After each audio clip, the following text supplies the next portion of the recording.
ગરબામાં સુરક્ષાને લઈને પોલીસ સજ્જ થઈ ચૂકી છે। સુરત શહેર પોલીસ કમિશનર અનુપમસિંહ ગહેલોતે સ્થળની વિઝિટ કરી તમામ સુરક્ષાના પાસા પણ ચકાસવામાં આવ્યા। એસીપી ડીએસપી સાથે ઉચ્ચ કક્ષાના અધિકારીઓ પણ હાજર રહ્યા।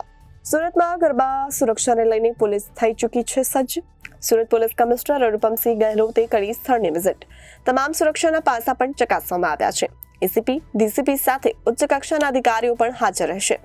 આ વખતે ક્ષમતા કરતાં વધુ લોકોને નહીં પ્રવેશવામાં આવે। ક્ષમતા નિયંત્રણ કરવા માટે ખાસ એઆઈ ટેકનોલોજીનો ઉપયોગ કરવામાં આવી રહ્યો છે।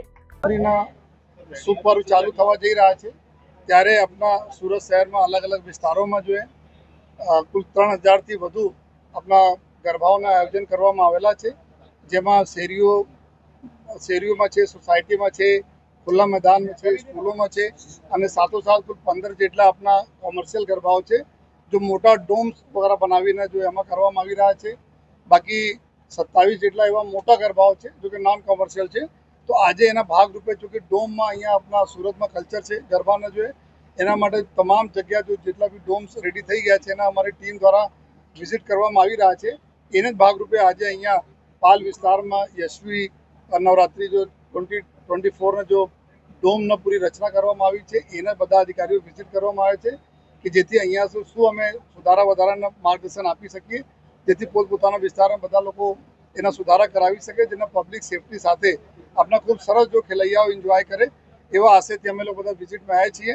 અને અમુક વિસ્તારો એવું છે કે બધા ઓલમોસ્ટ એવરીડે કંઈ કંઈ બારિશ થતી રહી છે સુરતમાં, જેના લીધે પાર્કિંગમાં બી કેવી જેવી સમસ્યાઓ આપણે એના આવી રહી છે જો અમુક ડોમમાં, જેના લીધે થોડા તકલીફો જો પડી છે। એમાં ડોમના પાર્કિંગના લાયસન્સ કરવા માટે અમારી ટ્રાફિક ટીમ એના સાથે સંકલન કરે છે અને લગભગ જો એકાગને છોડી દઈએ બાકી બધા લોકો એકદમ રેડી છે આવતીકાલથી જો એકદમ નવરાત્રિનો જો ખૂબ સરસ જો માહોલ આપવા માટે, જેથી આપણા સુરતી આપણા એન્જોય કરી શકે। અને તમામ જો ફાયર એક્ઝિટના વ્યવસ્થા હોય, મટીરિયલ ઉપર જો ફાયર રિટાર્ડન્ટના સ્પ્રે કરવાના હોય યા એન્ટ્રી એક્ઝિટ પોઈન્ટ હોય, અહીંયા જેટલા બી વોલેન્ટિયર ચેક કરવા માટે પાસવાળા રહેશે એના માટે। અને સાથોસાથ અત્યારે સવારે અમારી એક મિટિંગ બી અમારા તમામ અધિકારીઓ સાથે થઈ, જેમાં અમે લોકો એવા પણ અમુક જગ્યાઓ ચેક કરવાના છીએ જેથી કોઈ અમે ત્યાં બેરિકેડ મૂકીને ચેક કરવાના છીએ। ખાસ કરીને જો કોઈ નશા કરીને કોઈ અગર ફરશે તો એના પકડવા માટે જો તો બ્રીથ એનાલાઇઝર અને અમારી જો અલગ ડ્રગ ડિટેક્શન કિટ્સ હોય છે એના લઈને જો અમુક પોઈન્ટ ઉપર જો અમારા એસઓજીના અને સ્થાનિક પોલીસના ટીમો રહેશે જો અને ક્રાઇમ બ્રાન્ચના ટીમો પણ રહેશે, જો કે કોઈ એવા નશા ન કરીને અગર કોઈ બહાર નીકળશે તેના ઉપર કાર્યવાહી કરવા માટે। સાથોસાથ જ્યારે પબ્લિક જાય છે ગરબા કરવા માટે તો અલગ અલગ ટાઈમ ઉપર જતી હોય છે, લેકિન જ્યારે છૂટે છે ત્યારે એક સાથ જો લોકો નીકળે છે તો એના કેવી રીતે વધુમાં વધુ જો સહુલિયત આપીને સારી રીતે સેફલી આપણે ઘરે જતી રહે લોકો બધા લોકો, આ પ્રકારના વ્યવસ્થાઓ માટે આજે સવારે અમારી ચર્ચા અધિકારીઓ સાથે કરવામાં આવી। અને સાથોસાથ તમામ પોલીસ અધિકારીઓને તમામ અમારા પોલીસના જવાનો 7000થી વધુ અમારી ફોર્સ જો ખડે પગે રહેશે જબ તક અમારા સુરતી જો એન્જોય કર્યા પછી ગરબા ઘરે નહીં જતા રહે તબ તક અમે લોકો જો બહાર ફિલ્ડ ઉપર રહેવાના છીએ જો અને સાથોસાથ એવા પણ અમારા સંકલન જો આયોજકો સાથે જો થયા છે। ગઈકાલે ફરીથી આયોજકો સાથે એક મિટિંગ થઈ, જેમાં એવો સંકલન કરવામાં આવે છે કે એક પણ વ્યક્તિ જો ટિકિટ ચેક કરશે, જો બીજા જો બહેનોના અને ભાઈઓના ટિકિટ ચેક કરશે અથવા જો એના માર્ગદર્શન આપી એવા પણ કોઈ વ્યક્તિ નહીં હોવા જોઈએ જો કે ગુનાહિત ઇતિહાસ ધરાવતા હોય યા લોકો સાથે મિસબિહેવ કરે જો અથવા જો એના ગલત આશયથી ગલત આમાં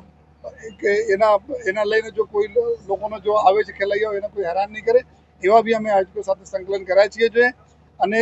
પોલીસના બી એક દેશ અમે રાખવાના છીએ જો એવા જગ્યા ઉપર જ્યાં લોકોને મદદ અમે કરી શકીએ, ખાસ કરીને મોટા ગરબા ઉપર જો અને અમારા 100 નંબર 181 નંબર આ બધા જો 24 કલાક જો કાર્યરત રહેશે અમારા લોકો માટે। આપનો થકી અમે બધાથી રિક્વેસ્ટ પણ કરીએ છીએ કે આપણા નવરાત્રિ 9 દિવસ ખૂબ સરસ રીતે આપ એન્જોય કરો, પોલીસનો સાથ સહકાર જે રીતે આપતા આવ્યા છો આપતા રહો અને આપણે નાના મોટા બી કોઈ પ્રશ્નો હોય તો પણ અમે બતાવે પોલીસના। અને આ જ વાત અમે આયોજકો સાથે કરી છે કે તમારે આયોજનમાં યા તમારે પંડાળમાં અગર કોઈ પણ નાની મોટી ઘટના બી કોઈ કઈ આપસમાં થઈ હોય या કોઈ આપસમાં कुछ प्रॉब्लम થઈ હોય તો પણ અમે જાણ કરીએ, જેથી અમે એના તાત્કાલિક એવા લોકો જો એવા તત્વો છે જો લડાઈ ઝઘડા કરતા હોય એના તાત્કાલિક અમે લોકો એના ઉપર ગુના દાખલ કરીને એના ઉપર અમે એક્શન લઈ શકીએ। કારણ કે અમે એક તમે લેટકો કરશો તો પછી બીજા લોકો જો નેક્સ્ટ ડે વધારે પ્રોબ્લેમ ક્રિએટ કરશે। આ તમામ બાબતોનો અમે સંકલન કરી લીધા છે અને ઉમ્મીદ છે પૂરી माताजी का आशीर्वाद से खूब सरस माहौल में हमारा गरबा जो सूरत में लोग पूर्ण થશે। Bureau report Janadesh news Surat.